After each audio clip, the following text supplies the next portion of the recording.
ये समय सेहत के लिए और विदेश यात्रा के लिए संवेदनशील है। अगर आप विदेश जाना चाहते हैं तो फाइल लगा दीजिए, काम बन जाएगा। लेकिन अगर आप गाड़ी चला रहे हैं तो रफ्तार कम रखें। अब हम प्रवेश करते हैं फरवरी 2026 में। दोस्तों, मैं आपको डराना नहीं चाहता, लेकिन एक ज्योतिषी होने के नाते सच बताना मेरा फर्ज है। फरवरी का महीना इस पूरी तिमाही का सबसे नाजुक महीना है। क्यों? क्योंकि इस महीने में 9वें घर में 3 बड़े दोष बन रहे हैं: ग्रहण दोष, अंगारक दोष और बुध आदित्य योग पर राहु का साया। इसका सीधा असर आपके करियर और मानसिक शांति पर पड़ेगा। डेटा साफ कहता है, नौकरी जाने का खतरा, जॉब लॉस अलर्ट। फरवरी में हो सकता है कि आपके बॉस के साथ आपका विवाद इतना बढ़ जाए कि बात इस्तीफे तक आ जाए। आपको लगेगा कि आपकी मेहनत का श्रेय कोई और ले रहा है। मैनेजमेंट आपको निशाना बना सकता है। मेरा सुझाव है, 12 फरवरी से 22 फरवरी के बीच बिल्कुल शांत रहें।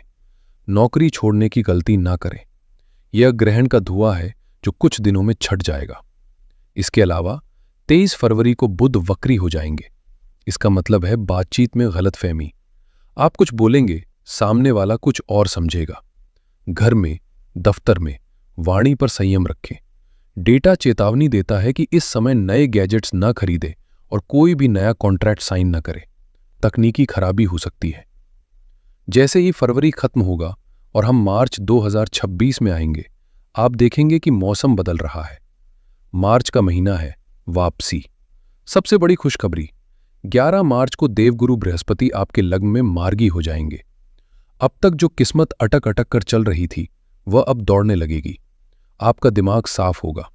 जो कंफ्यूजन फरवरी में था वह गायब हो जाएगा। दूसरी बड़ी बात, 15 मार्च को सूर्यदेव आपके 10वें घर में आएंगे।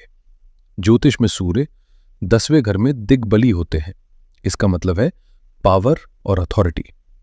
जो बॉस फरवरी में आपको परेशान कर रहा था, वही बॉस मार्च में आपकी तारीफ करेगा। अगर आपकी नौकरी चली गई थी तो मार्च में उससे बेहतर नौकरी मिलने के योग हैं।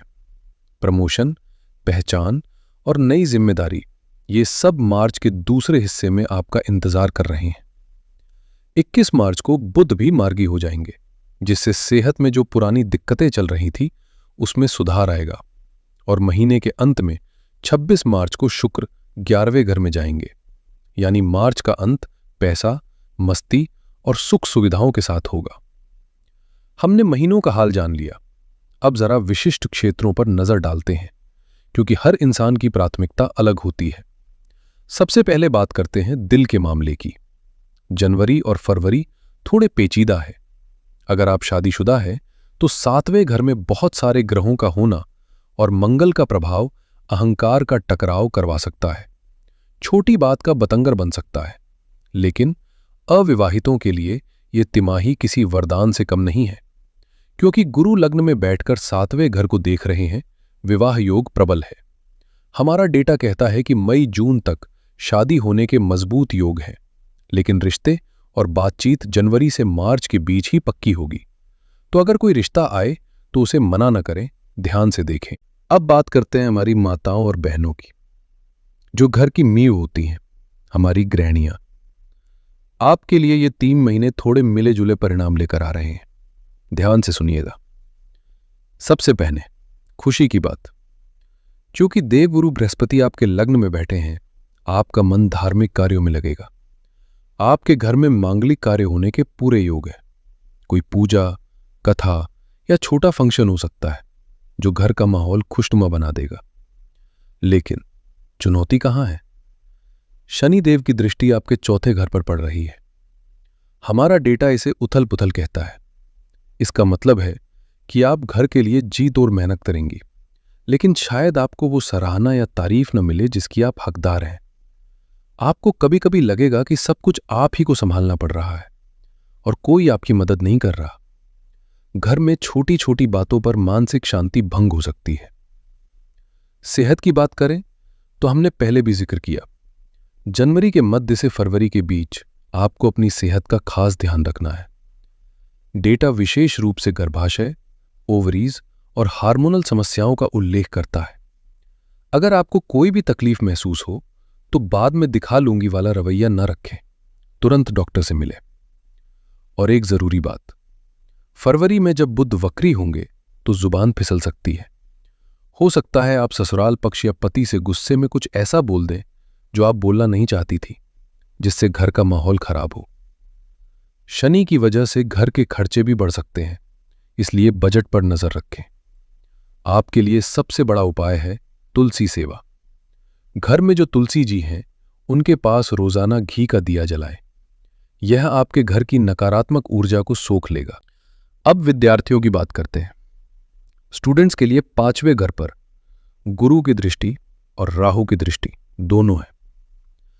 गुरु कहते हैं पढ़ाई करो, राहु कहता है शॉर्टकट ढूंढो, लेकिन कुल मिलाकर परिणाम सकारात्मक है। खासकर वो स्टूडेंट्स जो विदेश जाना चाहते हैं, उनके लिए फरवरी का महीना सबसे बेहतरीन है। वीजा के लिए प्रयास करें।